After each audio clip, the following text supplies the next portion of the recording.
Olá, sejam bem-vindos a mais um encontro da nossa catequese. Inspirai, Senhor, as nossas ações, para que em vós comece, para vós termine tudo aquilo que formos realizar. Por Cristo, Senhor nosso. Amém.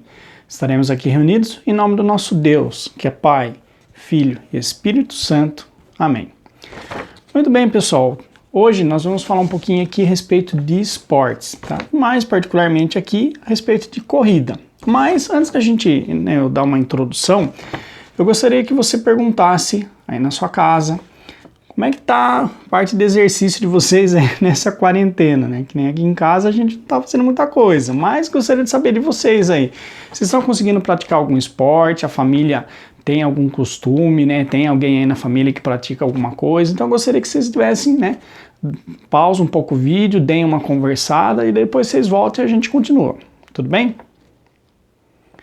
Bom, acredito que acho que vocês já devem ter pausado, né? Já devem ter voltado, então vamos continuar. Como eu falei, né? Aqui em casa a gente não é muito, assim, adepto de esporte, né? Nós somos, assim, bem sedentários. A gente precisa praticar esporte, mas quando você vê, acaba passando e a gente acaba não fazendo. E hoje eu gostaria de falar para vocês aí um pouquinho a respeito de corrida, né? Assim, eu particularmente sou uma pessoa, assim, que eu não gosto muito de correr, né? Eu não sou bom em corrida, mas eu ando bastante, né? Eu trabalho lá perto da prefeitura, moro aqui perto da Juves, né? Então todo dia eu vou e volto a pé, né? Então é 7 km para ir, 7 km para voltar, mas quando tem que correr, corro acho que uns 5 minutos e já falta fôlego. Mas, né, se a gente for ver aí na nossa comunidade, nós temos aí uma pessoa que corre bastante, né? Então, vou citar o exemplo dela, né, que é a Juliana, né, casada com o Marcos, mãe do Rafael. E sempre quando eu entro no Instagram, né, sempre tem as fotos dela lá que ela tá mostrando a corrida, né, e o tanto que ela corre. Até, se não me engano, outro dia, parece que tava dando acho que quase 1 hora de corrida, uma coisa assim, tipo, eu corro 5 minutos e já tô sem fôlego, né, e ela tá conseguindo correr bastante. E outro dia eu achei muito engraçado que tava uma foto assim que ela tava correndo e o Marcos tava de bicicleta, né? Mas assim, eu achei bem interessante, né? Quer dizer, a família ali tá sempre participando, sempre todo mundo junto. Bom, quando a gente pega assim a parte de corrida, né? Que, como eu falei assim, hoje a gente vai falar de esporte, mas nós estamos focando aqui na parte mais de corrida, tá? Aqui vocês vão ver aí o que é o assunto que a gente vai falar. Bom, então nós vamos falar a respeito de corrida. E se vocês acompanham aí as Olimpíadas, nós temos lá 100 metros, 200 metros, 400 metros, 800 metros, 1.500 metros e por aí vai. Eu não sei se vocês sabem, mas se a gente pegar aí a corrida de 100 metros, ela é o que a gente chama aí de corrida príncipe. Então eu lembro que eu estava conversando uma vez com um professor de educação física e ele comentou assim que essa prova de 100 metros é uma prova que a gente olha e fala assim, 100 metros é uma corrida super rápida, né? Ele falou assim, não é lá grande coisa, mas ele falou assim que ela exige um esforço muito grande do atleta. Para vocês terem uma ideia, o atleta ele não respira para correr. Então é uma coisa assim que ele prende a respiração, corre os 100 metros e quando ele atravessa a linha de chegada, daí sim que ele vai respirar. E o professor falou assim que se nós, que não somos acostumados, se a gente for fazer a mesma coisa, correndo o mesmo pique que eles correm, da mesma maneira, quando a gente chegar na linha de chegada, a gente vai vomitar, de tanto esforço físico que a gente faz.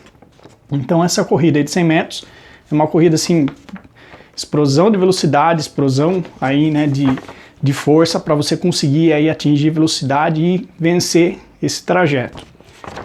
À medida que a gente vai aumentando aí, né, 500 metros, 800, 1.500, né? A gente vai tendo, para assim dizer, não que a velocidade não seja importante, mas começa a entrar em cena uma outra coisa, que é a resistência, que é o assunto, para assim dizer, da nossa catequese de hoje.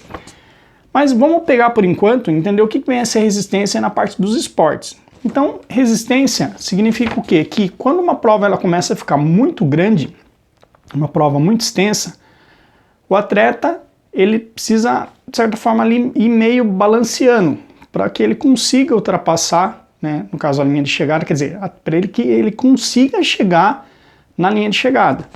Então a gente tem umas provas, né, por exemplo, corrida de São Silvestre, que a gente tem aqui no Brasil. ela é uma corrida de 15 km. Então não adianta o cara se matar de correr ali logo no começo, que depois às vezes ele não vai ter fôlego para chegar no final. Então o atleta tem que ir dosando ali a velocidade e a resistência, né? Quer dizer, ele tem que se preparar bem para que ele consiga chegar no final da corrida.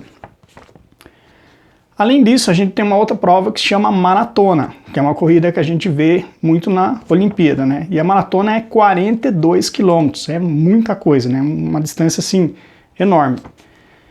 E eu lembro que uma vez eu estava conversando, né, com esse mesmo professor, né, de educação física, e eu estava comentando com ele a respeito da maratona, porque na maratona você vê uma coisa assim, o atleta tá lá correndo, daí tem alguns atletas que do nada o cara para de correr. Ele abandona a corrida no meio. E a gente que não corre, né, a gente tem aquele pensamento, nossa, mas o cara não vai nem terminar a corrida, né, porque não são todos os atletas que eles conseguem ir para a Olimpíada. E eu sempre tinha esse pensamento, nossa, mas o cara conseguiu ir para a Olimpíada e o cara vai desistir no meio da corrida?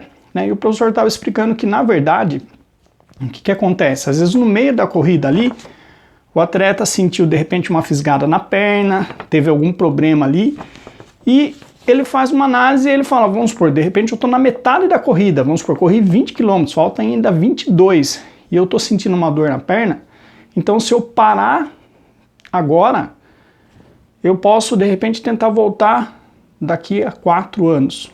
Ou, vamos colocar assim, mesmo que eu pare antes desses 4 anos de correr, mas eu poderia, por assim dizer, continuar ainda aí tendo um bom preparo físico, né, para, por assim dizer, conseguir vencer outras provas. Mas se o atleta ele continuar correndo e se esforçando, de repente ali com uma dor, ele pode às vezes ganhar uma lesão e isso às vezes pode impedir ele de dar continuidade. Eu não sei, né? Acho que vocês crianças com certeza não vão lembrar. Mas se vocês perguntarem para os pais de vocês, é bem provável que vocês lembrem de uma cena muito famosa que a gente tem na maratona mesmo, que é de uma atleta que ela, assim, ela terminou a corrida, mas ela terminou assim, parecia um zumbi. Então a gente vê uma cena assim, até foi uma cena muito bonita, né? Da gente ver o esforço, né? A garra que essa mulher teve. Então ela vai andando assim, no final da corrida ela tá parecendo literalmente um zumbi, ela já não tem mais força, por assim dizer, para ela conseguir. Tanto que até, se não me engano, vem algumas pessoas ali, ajudam ela a atravessar a linha de chegada, ela foi aclamada pelo povo. Mas esse professor falou que, na verdade, o esforço que ela fez foi tão grande que ela teve inúmeros problemas de saúde e ela nunca mais pôde voltar a correr. Então vocês veem a importância aí que tem, não só do preparo físico, quanto também do atleta saber ali o limite dele, né?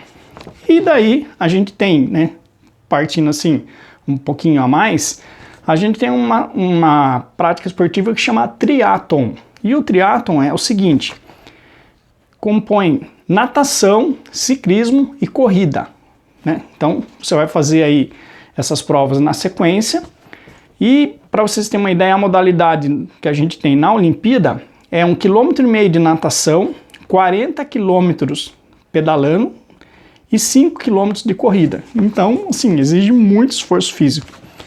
E tem uma prova, gente, que chama Ironman. Nossa, assim, eu sou meio nerd, né? Acho que vocês já perceberam já pelos encontros da catequese, né? Que eu adoro coisa de super-herói. Imagina você fazer uma prova que se chama Ironman. Você fala assim, eu sou Ironman. Nossa, é muito legal. Eu gostaria de ter esse título. Quer dizer, só de correr nessa corrida e terminar, né? Só para você falar, eu sou Ironman. Nossa, eu ia adorar um negócio desse. Mas é uma prova assim que exige muito esforço físico. Para vocês terem uma ideia, 3,8 quilômetros, quer dizer, 38 quilômetros de natação, 90 quilômetros de ciclismo e 21 quilômetros de corrida. Meu, é muita coisa, né? Por isso até que tem esse nome, né? Ironman. E essa é uma prova que os atletas aí, ela exige muito, né, dos atletas, tanto que eu lembro assim que uma vez eu estava dando uma pesquisada e eles falam que quando os atletas vão correr, eles colocam esparadrapo no mamilo, tá? Então a gente tem o peito e tem aquela bolinha no peito, né? E assim, hoje em dia, quando os atletas vão participar do Ironman, eles colocam o esparadrapo. Por que isso? Porque teve, logo no começo, né, quando começou aí, teve alguns atletas que apenas do cara tá correndo, né, e lógico, pedalando também, o atrito da roupa acabou ali raspando e machucando, tá? Então, assim, é uma prova que exige muito esforço físico da parte dos atletas. Bom, se vocês quiserem uma dica, né, de um filme que tem na Netflix que eu acho muito legal a história, tem um filme que se chama 100 Metros. E ele trata, assim, da história de um homem que ele tem uma condição que como que é o nome da doença? Esclerose múltipla. E essa doença, é assim, quando dá algum ataque, ela praticamente assim trava o corpo, então é como se de certa forma assim você deixasse de, por exemplo, é como se você deixasse de lembrar como que você faz para andar, então é meio que você tem que aprender as coisas de novo, é mais ou menos assim. E tem um atleta, né, é um homem que ele tem esse quadro, e apesar dessa doença, apesar ali de ter algumas crises, né, ele quer participar justamente dessa corrida que é o Ironman, né, e ele consegue aí, com muito esforço, muita dedicação, né, ele consegue aí terminar a corrida. Então, assim, um filme muito legal, tá? Se chama 100 Metros e é baseado numa história real. Então, fica a dica aí de leitura. Bom, então, a gente já deu uma introdução na nossa catequese, né, então agora vamos para a nossa leitura de hoje. Bom, então, para a leitura de hoje, a gente vai ver primeira carta de São Pedro, capítulo 2, versículo do 19 ao 24. Primeira carta de São Pedro, capítulo 2, versículo do 19 ao 24. É louvável alguém suportar maus tratos, sofrendo injustamente por amor a Deus. Que méritos haveria em suportar com paciência se vocês fossem esbofeteados por terem agido errado? Pelo contrário, se vocês são pacientes no sofrimento, quando fazem o bem, isto sim é ação louvável diante de Deus. De fato, para isso é que vocês foram chamados. Pois Cristo também sofreu por vocês, deixando-lhes exemplo para que sigam os passos dele. Ele não cometeu nenhum pecado, e mentira nenhuma foi encontrada em sua boca. Quando insultado, não revidava. Ao sofrer, não ameaçava. Antes, depositava sua causa nas mãos daquele que julga com justiça. Sobre o madeiro, levou os nossos pecados em seu próprio corpo, a fim de que nós, mortos para os pecados, vivêssemos para a justiça. Através dos ferimentos dele é que vocês foram curados. Pois estavam desgarrados como ovelhas, mas agora retornaram ao seu pastor e guardião. Esta é para nós palavra do Senhor. Graças a Deus. Muito bem, então nessa leitura, vocês podem ver aí que o apóstolo Pedro, ele está falando a respeito de suportar os sofrimentos. E vocês lembram que se a gente for analisar aí o sofrimento de Jesus, né, ali no Horto das Oliveiras, né, logo ali após a Santa Ceia, depois todo o processo ali da condenação de Jesus, a flagelação dele, a subida até o Calvário, a crucificação. Então tudo isso mostra aí que Jesus sofreu muito, né? Tanto que a gente fala assim que Jesus ele suportou um sofrimento que nenhuma pessoa seria capaz de suportar. E nessa leitura, São Pedro está falando que nós devemos aí suportar os nossos sofrimentos.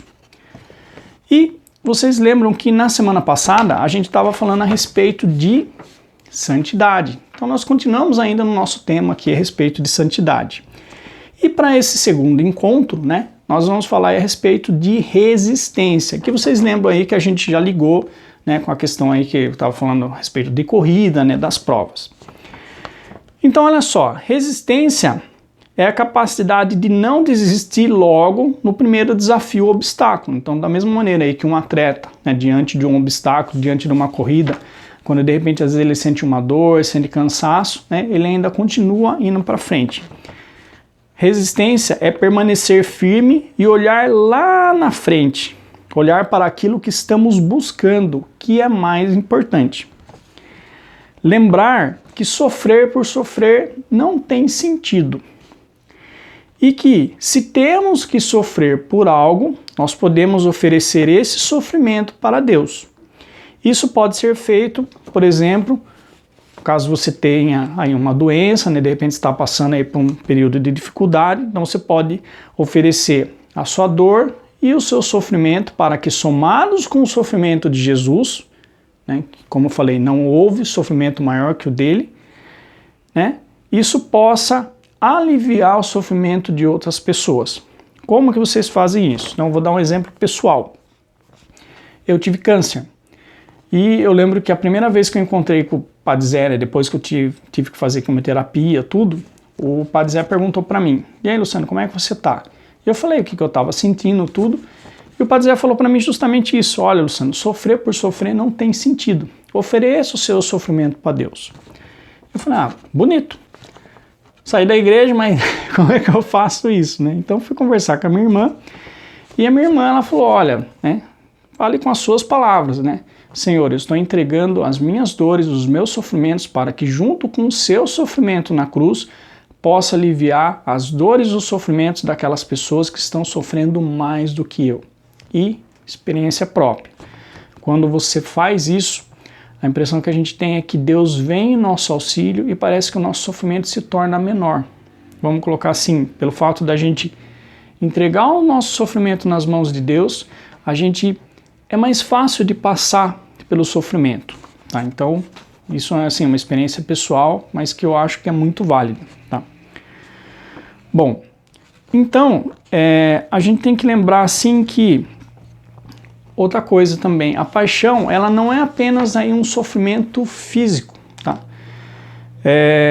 Mas em alguns casos ela também vem de perseguições e calúnias. Então o que vem a ser perseguição? Tá? Perseguição é quando por algum motivo alguém, vamos colocar assim, começa a pegar no seu pé, né? Tudo que você tenta fazer, a pessoa fica ali, parece que barrando, botando defeito, né? Isso daí seria, por assim dizer, perseguição. E calúnia é uma palavra que a gente tem, que é quando uma pessoa espalha uma mentira, mas uma mentira aí que ela é uma mentira maldosa e ela acaba, por assim dizer, manchando a reputação da pessoa.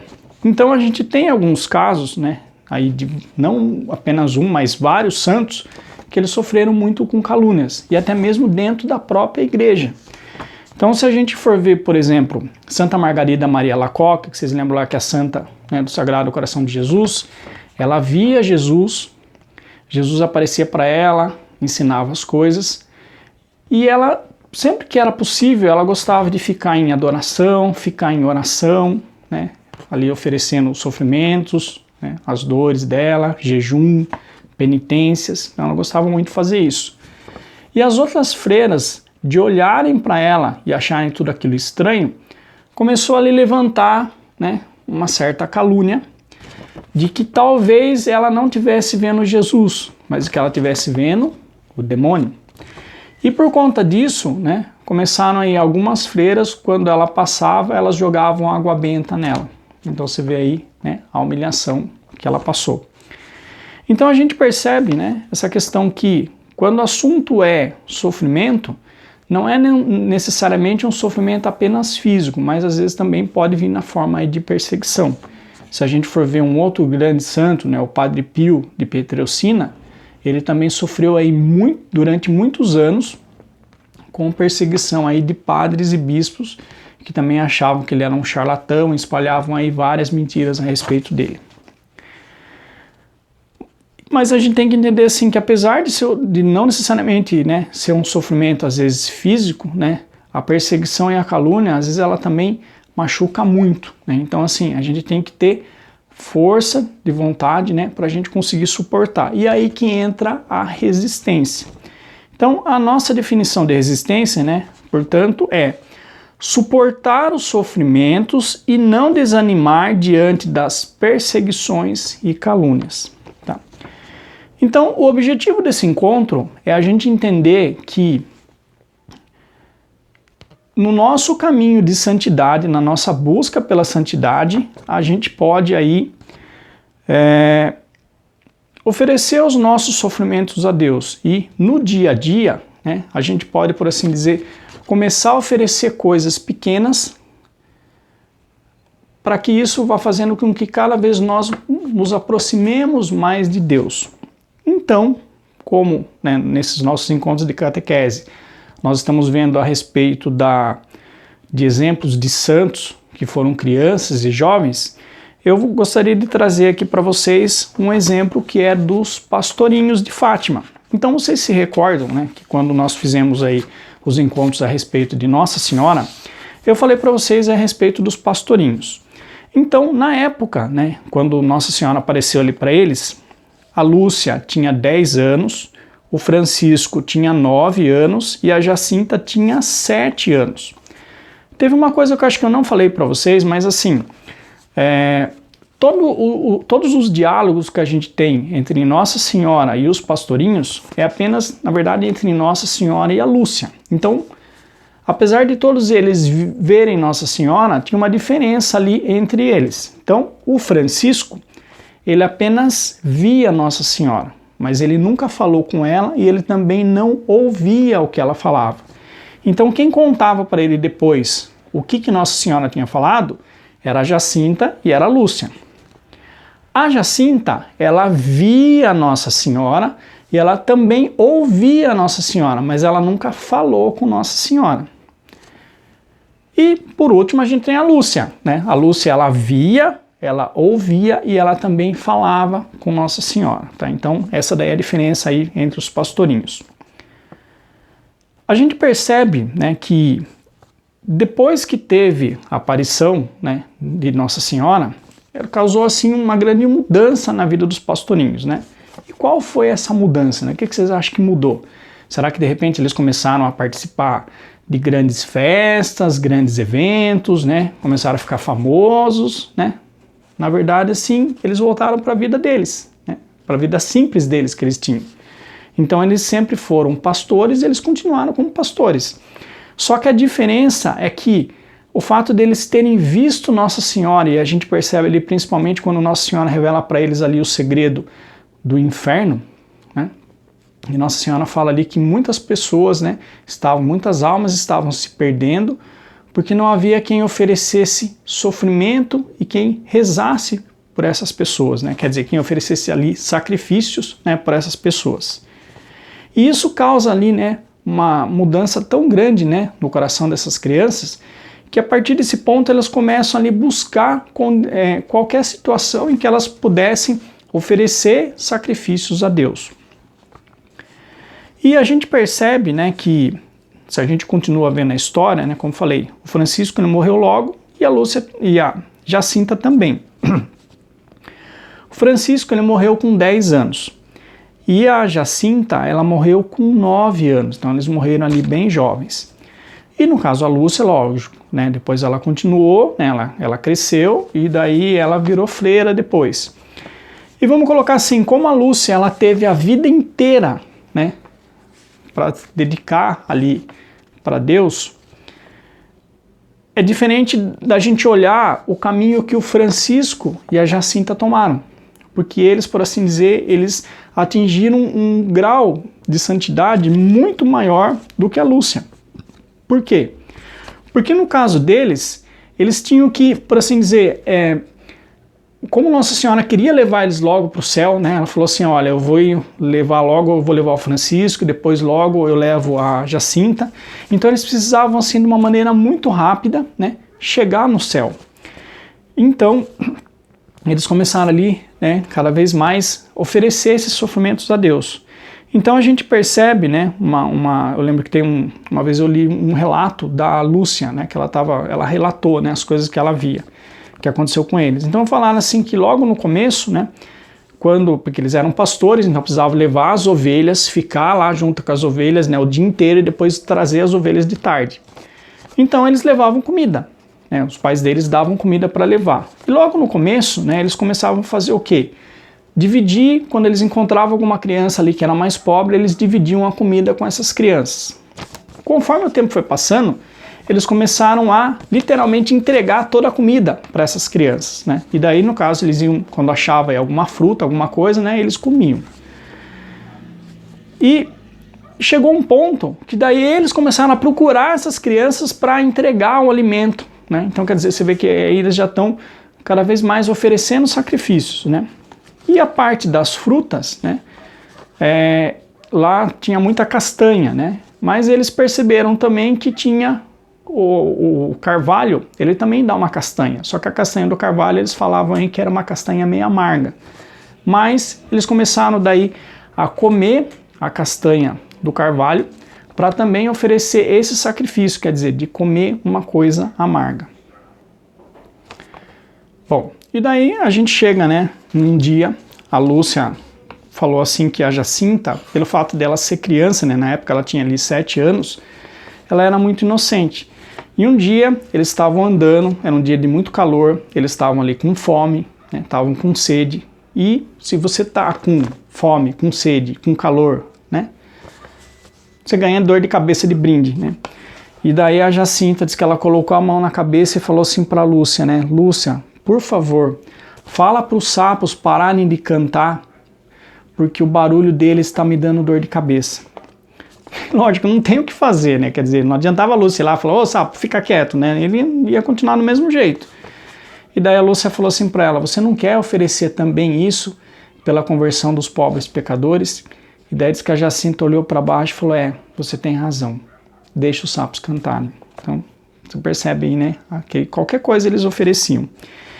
E nesse dia, como eles estavam com muita sede, a Lúcia bateu numa casa, pediu água, e daí ela deu, né, o jarro de água ali para a Jacinta, né? E quando a Jacinta foi beber, ela falou, mas Lúcia, você não vai beber? E a Lúcia falou, não, eu vou oferecer a minha sede pela conversão dos pobres pecadores. Bebe você e o Francisco. E daí o Francisco falou, não, eu também quero oferecer pela conversão dos pobres pecadores. E daí a Jacinta olhou para o jarro de água e falou, eu também vou oferecer pela conversão dos pecadores. Então vocês percebem, né, que eles começaram assim a cada vez mais oferecer sacrifícios a Deus, né?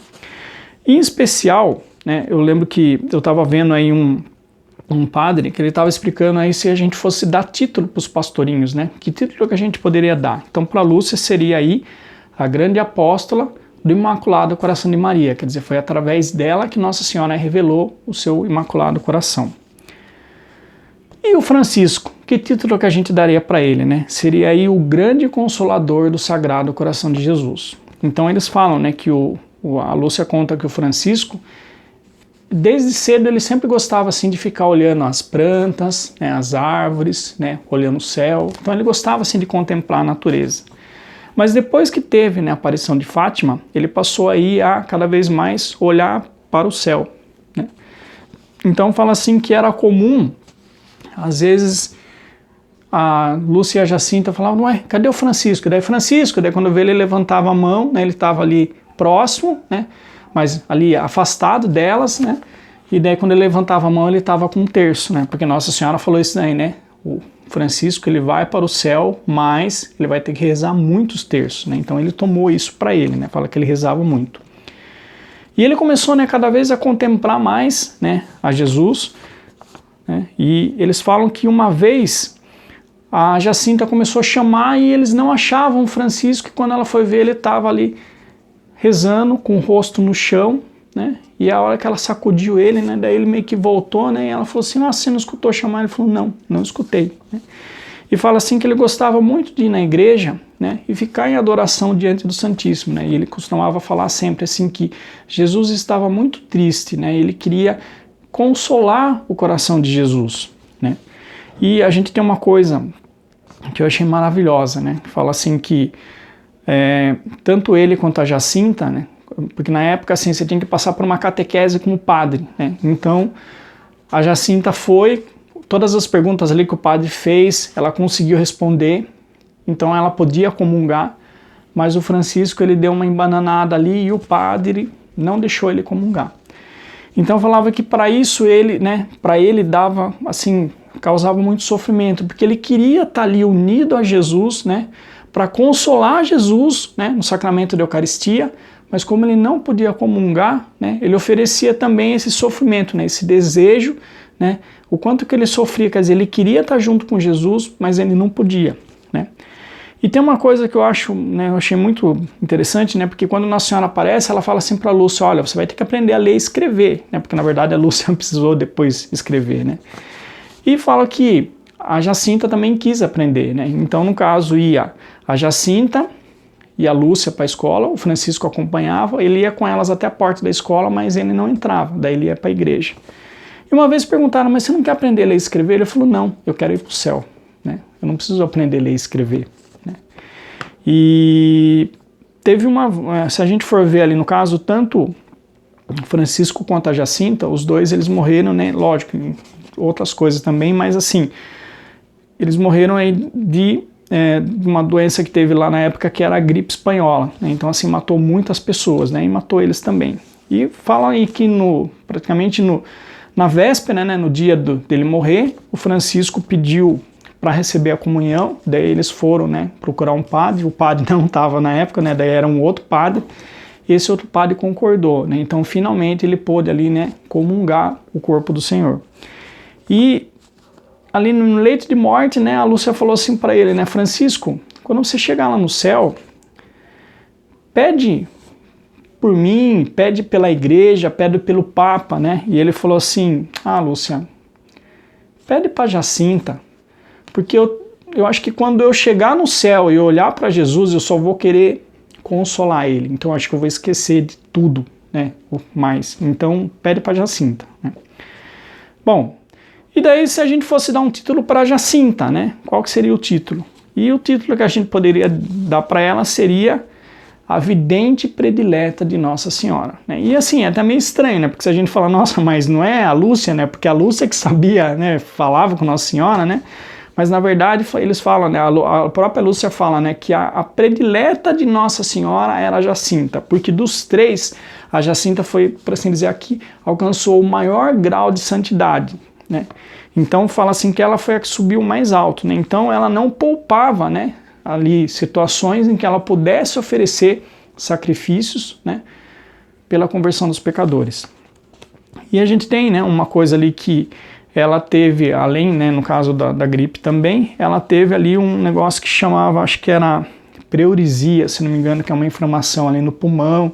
Ela teve que passar por uma cirurgia, ficou internada algumas vezes, né?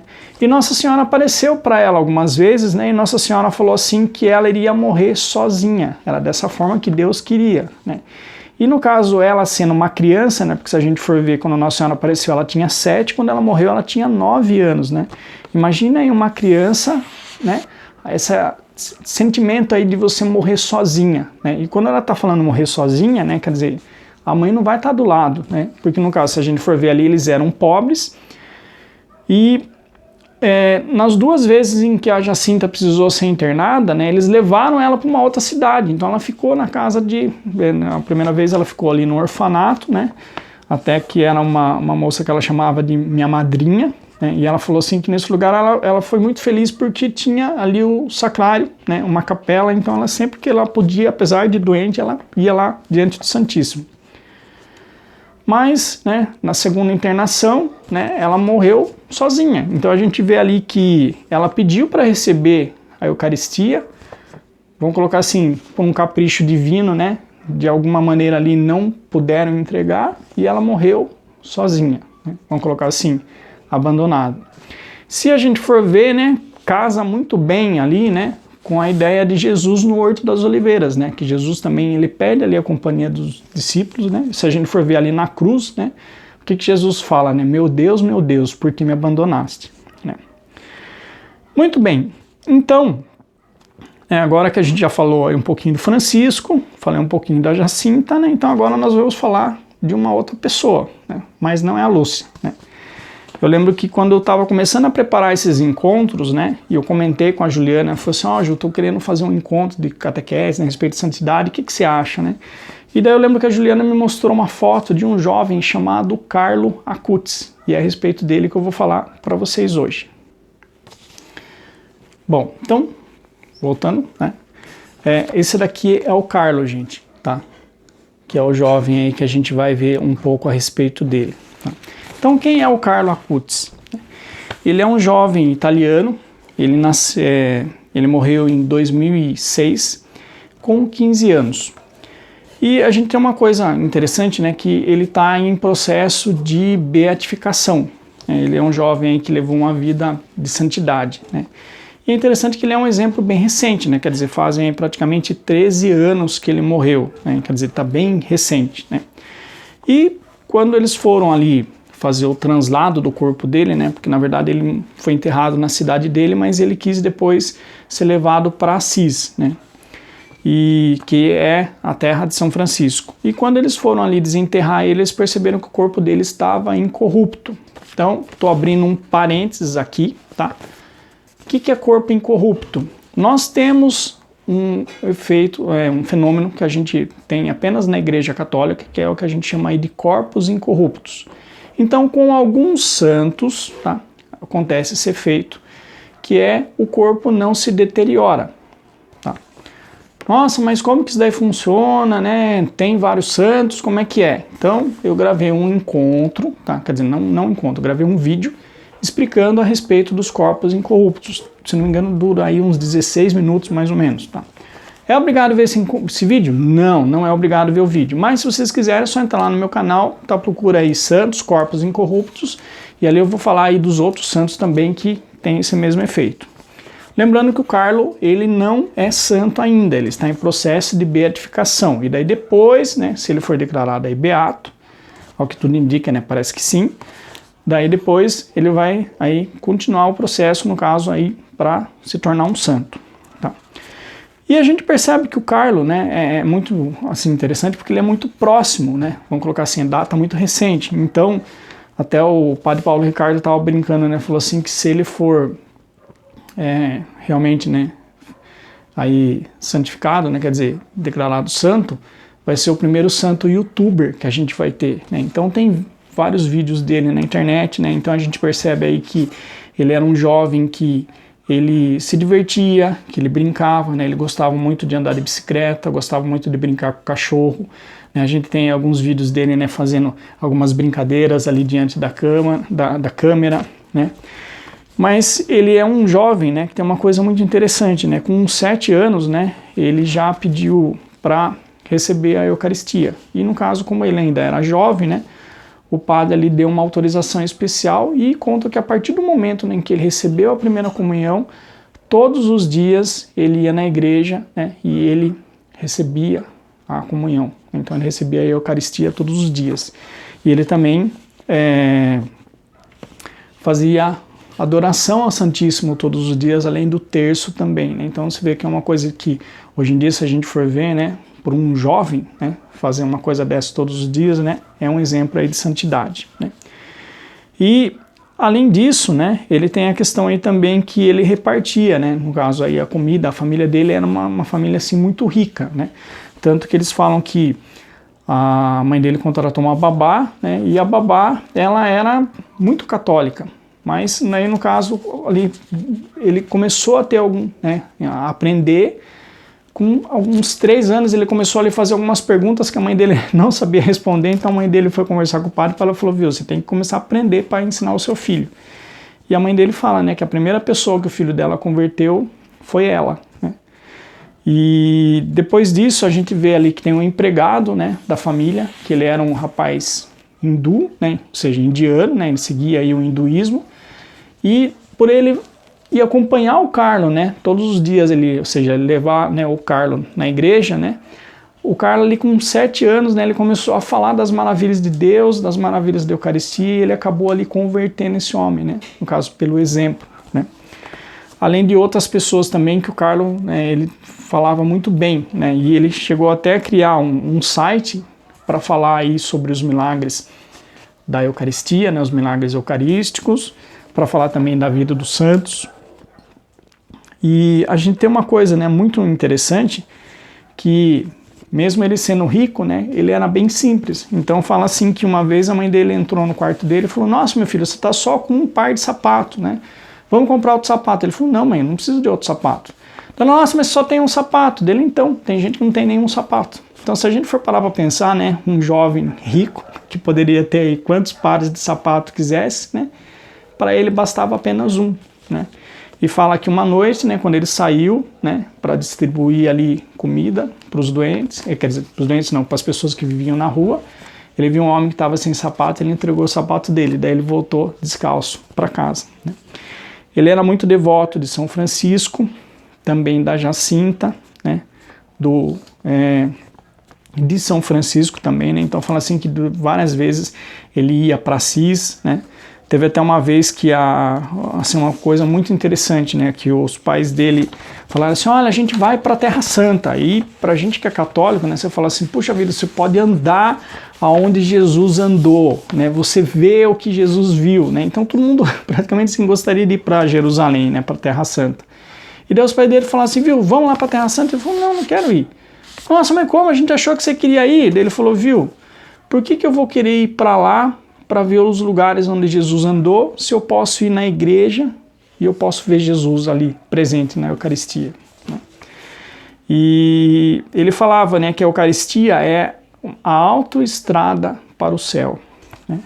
E ele costumava dizer assim também, que estar sempre unido a Jesus, esse é o meu projeto de vida, né? E tem uma outra frase também que eu acho muito interessante, né, que ele fala assim, que todos nós nascemos originais, mas alguns morrem como fotocópias, né? Então, a gente percebe assim que pela vida dele, né, ele tinha uma vida de santidade, ou seja, todos os dias ali a oração, a missa, a adoração eucarística, né, amar o próximo e, como eu falei para vocês, ele morreu cedo, né, ele morreu com 15 anos. E como que foi a morte, né, no caso do Carlo? Ele teve uma leucemia fulminante, né, mas alguns meses antes dele ter, né, ser diagnosticado com a doença, ele falou para a mãe dele que ele queria oferecer, né, os sofrimentos dele, né, a vida dele e os sofrimentos pelo Papa e pela Santa Igreja, né. E no caso ali teve essa coisa da leucemia e ele acabou morrendo, né. Mas assim, é um exemplo muito bonito, né, de um jovem ali que viveu a santidade, né. Então a gente vê assim que ele não deixou de se divertir, de brincar com os amigos, de conversar, de fazer as coisas que ele gostava, mas ele colocava Deus dentro da vida dele, né. E quando chegou no momento ali dele passar pelo sofrimento, ele ofereceu os sofrimentos, né, para Deus, né, pelo Papa e pela Igreja. Muito bem, né, então, se a gente voltar, né, na nossa ficha, hoje a gente falou a respeito da resistência. Então, qual que é o agir que vocês têm hoje para fazer? Vocês vão pegar e olhar, né, para a resistência e ver aí, será que eu ofereço sacrifícios para Deus? E daí quando a gente pensa em sacrifício, fala, nossa, mas o que eu vou fazer, né? Porque se a gente olha às vezes aí, por exemplo, do Francisco, da Jacinta, né? Você fala, nossa, mas, meu, é muito grande. Lembra daquele negócio, né? Que quando a gente pensa em santo, a gente fala, nossa, é lá longe, é muito difícil, é impossível. Lembra que Deus é o Deus do impossível, né?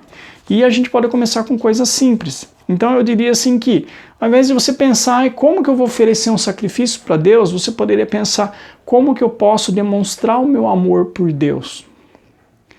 Então, ao invés de você falar assim, eu vou oferecer o sacrifício de repente, vamos supor, não tomar refrigerante hoje, você poderia falar assim, em prova do meu amor por Deus, hoje não vou tomar refrigerante. Você vê que é diferente, né?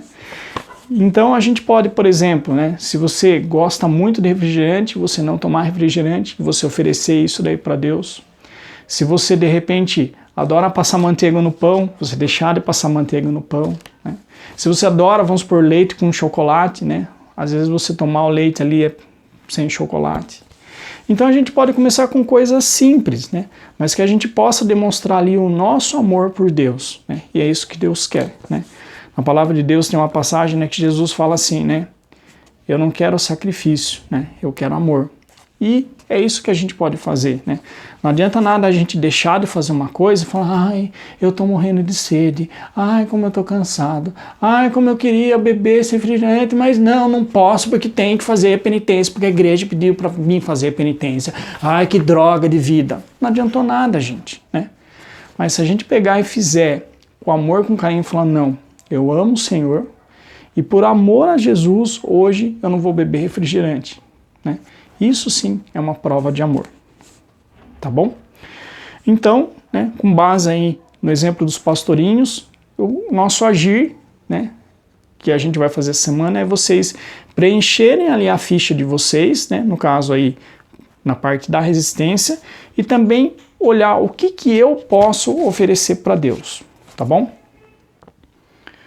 Bom, para encerrar a nossa catequese, né, a gente vai cantar uma música e eu vou mostrar para vocês aqui uma capa de um livro, né, que é o que eu vou ficar segurando aqui enquanto a Juliana canta, que é desse livro aqui, tá? Que é um livro maravilhoso que se chama Vida, Paixão e Glorificação do Cordeiro de Deus, que é da Ana Catarina Emerick. Se vocês tiverem oportunidade, tá? Puderem comprar o livro, assim, principalmente aí no caso para os pais, né, para os adultos, é um livro assim maravilhoso, né, a respeito aí de Jesus. E se Deus quiser, né, eu pretendo aí gravar um dia um vídeo falando a respeito desse livro. Mas gostaria que vocês olhassem aqui na capa, né? Então, essa daqui é uma imagem, né? No caso aí que está mostrando é Jesus. Então, diferente do que a gente acha, né? Que a coroa de espinhos de Jesus, né? Ela era apenas tipo uma tiara, né? Eles falam que na verdade a coroa de Jesus aqui, ó, ela era como se fosse um capacete, né? Então, isso daqui assim é bem próximo aí do que foi, né? A coroa de Jesus. Então, da mesma maneira, né? Que Jesus aí nos amou, né? A ponto de se entregar por nós na cruz. Então, é isso que nós temos que pensar, né? Como que eu posso devolver um pouquinho desse amor que Deus tem, né, por cada um de nós. Tenho esperado este momento, tenho esperado que viesses a mim. Tenho esperado que me fales. Tenho esperado que estivesses assim. Eu sei bem que tens vivido. Sei também que tens chorado.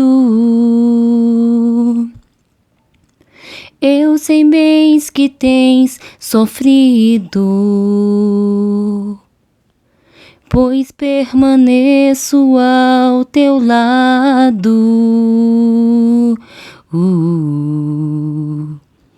Ninguém te ama como eu.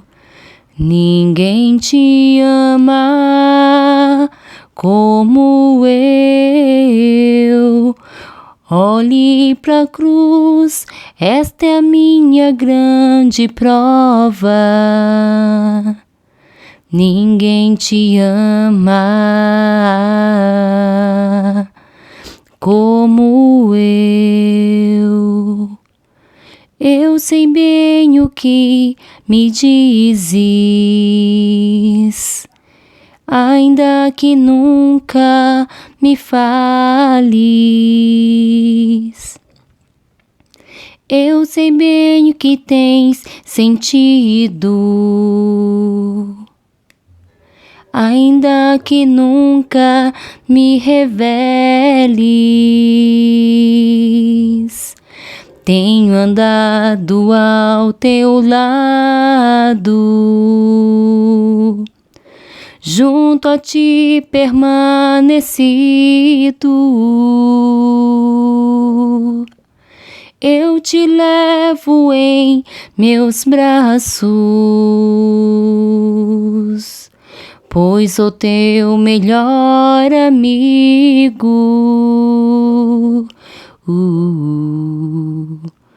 Ninguém te ama como eu. Ninguém te ama como eu.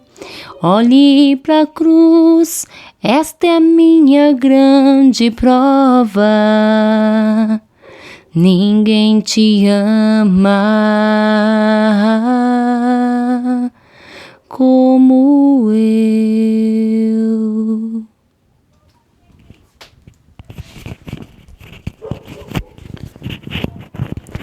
Bom, então, nessa certeza de que Deus nos ama, né, vamos pedir a proteção, né? Hoje eles são santos, né? Então, vamos pedir aí, né, a proteção, né, e a intercessão de São Francisco Marto, Santa Jacinta Marta, né, que eles possam nos ensinar a amar Deus da mesma maneira que eles amaram. Estivemos aqui reunidos em nome do nosso Deus, que é Pai, Filho e Espírito Santo. Amém. Até semana que vem, se Deus quiser.